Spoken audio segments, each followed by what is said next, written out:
I am curious, when you talked about the President's State of the Union, you had a different vision for how you would see the State of the Union as a compelling reason to find an alternative to same old, same old. What did you mean by that?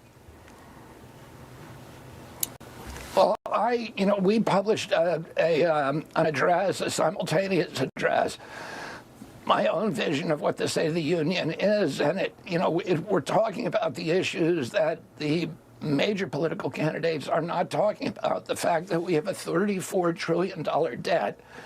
In the last 100 days, the debt has gone up by another $1 trillion. That's unsustainable. We're already spending the equivalent to our entire defense budget just on servicing that debt, just on paying the interest of that debt. Within 5 years, half of every tax dollar collected will go towards servicing the debt, and within 10 years, it could be every tax dollar collected. And nobody's talking about this.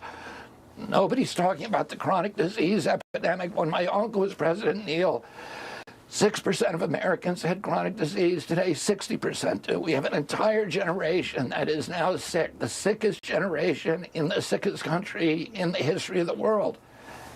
And nobody's talking about it. We're now paying more for treating diabetes than our entire defense budget. So, when I was a kid, a typical pediatrician would see one diabetes case in their entire career. Today, 1 out of every 3 kids who walk into their office is either diabetic or pre-diabetic, and no political candidate is talking about these things. Nobody's talking about how are we going to get our kids in houses